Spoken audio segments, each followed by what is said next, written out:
Assalamualaikum warahmatullahi wabarakatuh. Perkenalkan, nama saya Aryan Hudaya, NIM 201110301068, Prodi Pemanfaatan Sumber Daya Perikanan, Fakultas Kelautan dan Perikanan. Jadi saya di sini akan menjawab pertanyaan ujian Oceanografi Perikanan. Jadi soal yang pertama adalah mengapa kajian biologi reproduksi perlu diperhatikan dalam mengelola sumber daya perikanan. Jadi jawabannya itu, pengelolaan sumber daya perikanan perlu segera dilakukan untuk mengatasi penurunan jumlah stok akibat pencemaran perairan dan pendangkalan. Informasi biologi reproduksi sangat diperlukan dalam pengelolaan sumber daya bagi wilayah perairan, pada tangkap, dan bagi pengembangan perikanan bagi wilayah-wilayah yang tingkat penangkapannya rendah.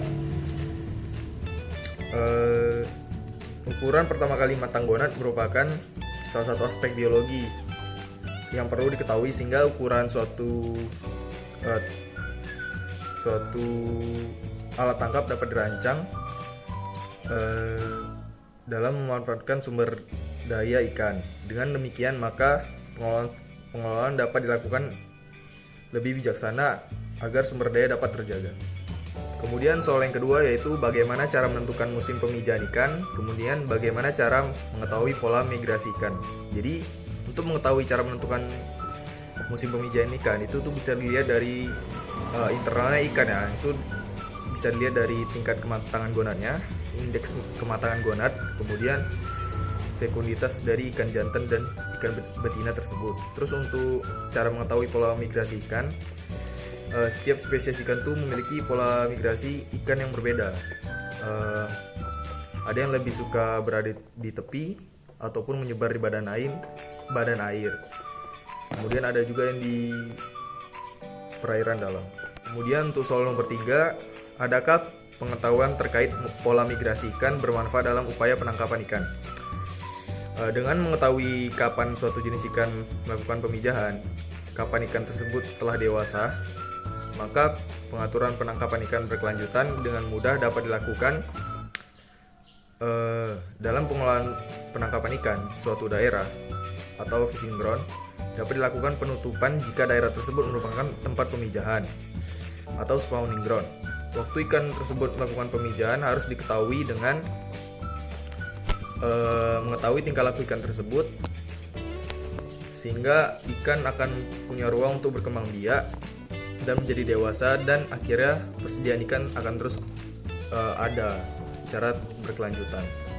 Selanjutnya soal nomor 4, apakah perubahan faktor fisik dan kimia laut dapat mempengaruhi pola migrasi ikan? Tentu saja mempengaruhi. Kenapa? Faktor perubahan suhu, salinitas, arus pasang surut, intensitas cahaya, musim, dan pencemaran air, limbah akan mempengaruhi migrasi ikan. Penambahan kualitas air, limbah dapat menyebabkan perubahan pola migrasi ikan.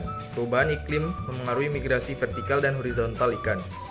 Migrasi ini kemungkinan dikontrol oleh suhu dan intensitas cahaya.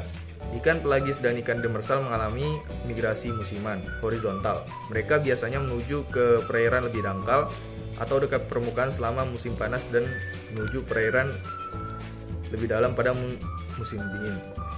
Nah, contohnya itu ikan akan berpindah ke tempat yang memiliki oksigen terlarut dan nutrien yang lebih tinggi dengan keadaan suhu salinitas dan kesediaan cahaya yang pas untuk kebutuhan ikan.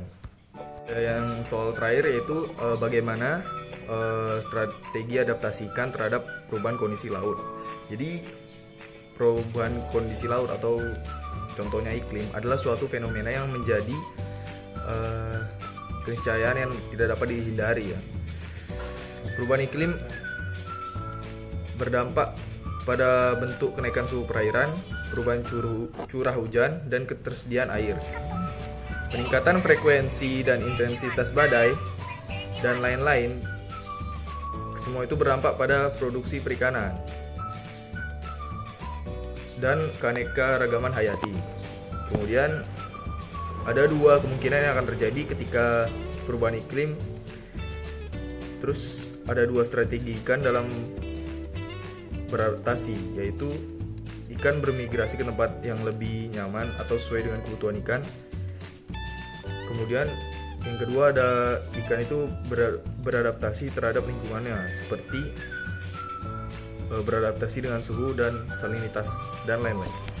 Sekian dari saya, mohon maaf apabila ada kekurangan. Wassalamualaikum warahmatullahi wabarakatuh.